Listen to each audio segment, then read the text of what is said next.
So వీళ్ళండి ఇప్పటిదాకా నా ఛానల్లో నాకు బాగా హెల్ప్ చేసిన వాళ్ళు. అండ్ ఇంకా రేపు నుంచి అయితే అదిరిపోద్ది. ఇవాళ వచ్చేసరికి డేట్ చెప్తున్నాను, క్లారిటీ గుర్తుంచుకోండి. చేత తిరగరాసింది డేటు 21 ఆగస్ట్ 2025. ఇవాళ జేసన్ బైసన్ వర్షన్ 1 అయిపోయింది కంప్లీట్గా. రేపు నుంచి జేసన్ బైసన్ వర్షన్ 2 స్టార్ట్ అయ్యింది. మామూలుగా ఉండదండి, మామూలుగా ఉండదు. పండగ వినాయక చవితి అయ్యేటప్పటికి ప్రతి ఒక్కరికి ఎవరైతే వినాయక చవితి చేసుకుంటుంటారో మన తెలుగు వాళ్ళు కంపల్సరీ నేను గుర్తుంటానండి. ఎందుకంటే ఆ లెవెల్లో వీడియోస్ ఉంటాయి గణేష్ వీడియోలు. సో మొత్తం ఎంత వీలైతే అంతా గణేష్ కేంద్రాల్లో కానీ రేపు మండపం పెట్టుకున్న తర్వాత మీ ఊళ్ళలో కానీ వచ్చి కూడా వీడియో తీస్తాను.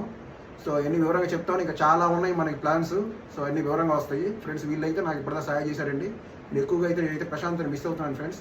చాలా బాగా సహాయం చేశారు నాకైతే అతను 2022-2023లో. This is who helped me from the past years. This is Jason Bison from Jason Bison YouTube channels. Friends ఫైనల్గా పంచ్ ఉండకపోతే వీడియోకి విలువ లేదు కదా ఫ్రెండ్స్. సో పంచ్ డైలాగ్ ఏంటంటే, రేపటి నుంచి వీళ్ళు ఎవరి సహాయం నేను తీసుకోను. So only one man army, అది డైలాగ్.